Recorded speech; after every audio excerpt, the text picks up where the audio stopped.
अच्छा सोनू तुम बैठ जाओ। सोनिया बेटी तुम बताओ भूकंप कब आता है?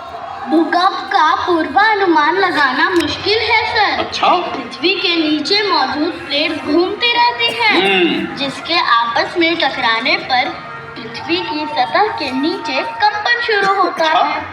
जब प्लेट्स अपनी जगह से खिसकती हैं, तो भूकंप के झटके महसूस होते हैं। वाह वाह, क्या बात है, क्या बात है सानिया, बहुत अच्छे बेटा, बहुत अच्छे। सानिया अब तुम बताओ बिहार के कौन कौन से जिला भूकंप के लिए अति संवेदनशील है?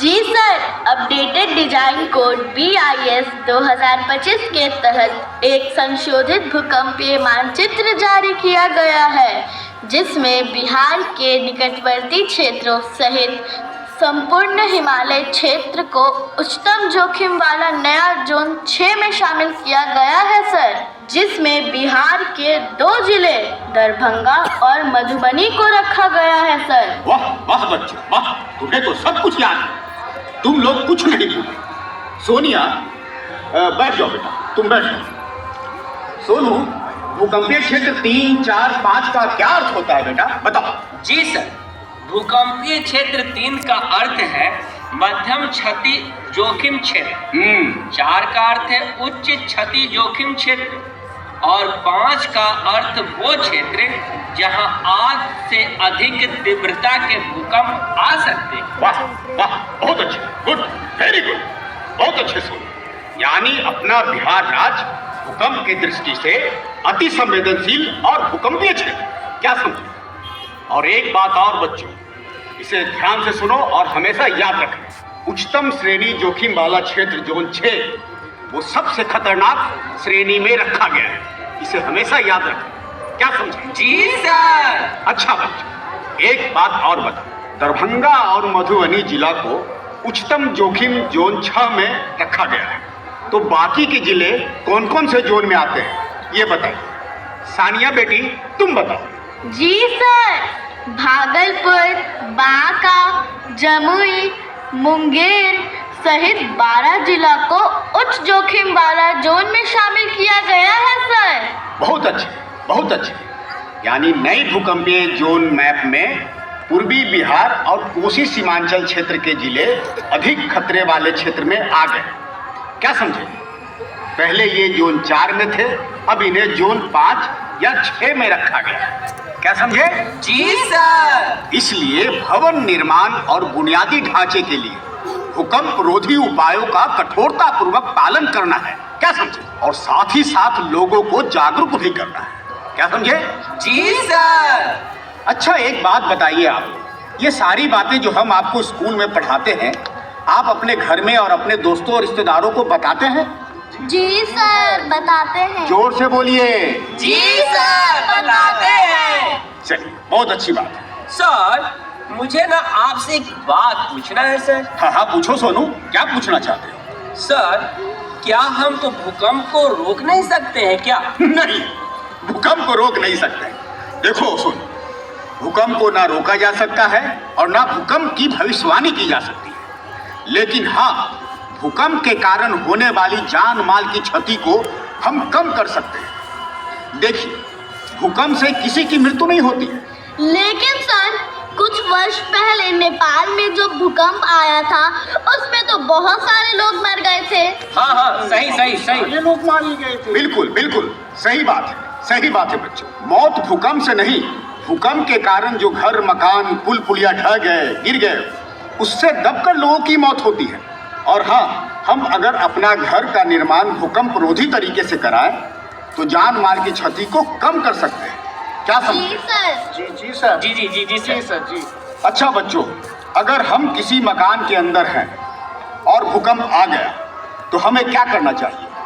क्या हमें मकान से बाहर भागना चाहिए? नहीं सर, हमें बाहर नहीं भागना चाहिए। हमें तो झुको, ढको और पकड़ो वाला फॉर्मूला बनाना चाहिए। और क्या क्या करना चाहिए बच्चों?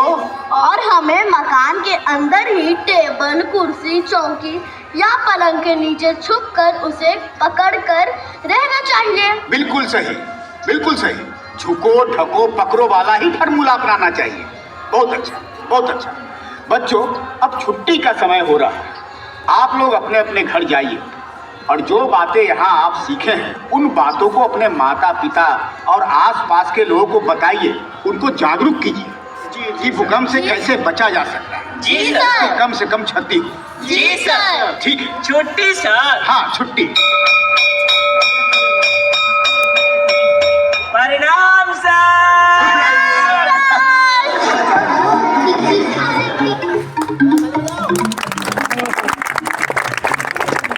आसमान में तारे हैं, चंदा मामा प्यारे हैं। आसमान में तारे हैं, चंदा मामा प्यारे हैं। माँ माँ माँ, कहाँ हो माँ? अरे मेरा राजा बेटा आ गया स्कूल से। चलो जल्दी से हाथ मुंह धो लो, हम तुम्हारे लिए खाना निकालते हैं। रुको माँ, पहले ना मेरी बात का जवाब दो, फिर मैं खाना खाऊंगा। पूछो माँ। अरे जरूर पूछो बेटा, क्या पूछना है? मान लो माँ कि हम घर के अंदर हैं और भूकंप आ जाए तो हमें क्या करना चाहिए? क्या करना चाहिए? अरे तुरंत में घर से बाहर भाग जाना चाहिए, और क्या करेंगे? गलत जवाब माँ। अगर हम घर के अंदर हैं तो हमें तुरंत किसी मजबूत चीज को पकड़ लेना चाहिए और अपने सर को ढक लेना चाहिए। और अगर ऐसा कोई चीज घर में नहीं रहेगा तब क्या करेंगे? तो माँ, इसमें घबराने की बात नहीं है। फिर अपने दोनों हाथों से ना अपने सर को ढक के किसी कोने में खड़ा हो जाना चाहिए।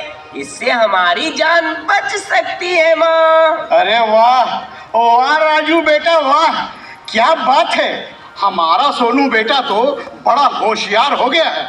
वाह बेटा वाह। सोनू बेटा, तुम तो जानते हो कि हमारा टेंट का कारोबार है। मान लो कि हम एक बड़े पंडाल के अंदर हैं और भूकंप आ गया, तो सोनू बेटा हमें क्या करना चाहिए? तो पिताजी, सबसे पहले तो आपको घबराना नहीं चाहिए। जी जी जी। और अपने दोनों हाथों से अपने सर को ढक लेना चाहिए। और तो और पिताजी, शांति से खड़े रहना चाहिए। भाग दौड़ बिल्कुल नहीं करना चाहिए। अगर पंडाल में कुर्सी टेबल है तो हमें उसके नीचे छुपकर मजबूती से पकड़ लेना चाहिए। अच्छा, और अगर हम घर के बाहर हैं और भूकंप आ जाए तो सोनू बेटा हमें क्या करना चाहिए? जी पिताजी, अगर हम घर से बाहर हैं और भूकंप आ जाए तो हमें पेड़ पौधे और बिजली के खंभों से दूर खुले मैदान की ओर जाना चाहिए। अरे सोनू बेटा, तुम्हें ये सारी बातें कैसे पता हुई बेटा? हाँ बेटा, इतना सब कुछ तुम कैसे जान गए? माँ, पिताजी, ये सारी जानकारी हमें स्कूल में दी जाती है। वाह, कितनी अच्छी बात है। देखे ना, स्कूल जाने से क्या क्या फायदा होता है। सच सोनू की माँ बिल्कुल सही कहती हो। हाँ पिताजी, हमारे स्कूल में ना प्रत्येक शनिवार को आपदा से बचने के लिए अच्छी अच्छी जानकारी दी जाती है। जानकारी? हाँ पिताजी, और हमारे मास्टर साहब ना हम सबको आपदा से बचने के लिए मॉक ड्रिल भी करवाते हैं। Mock drill? ये मॉक ड्रिल क्या होता है सोनू बेटा?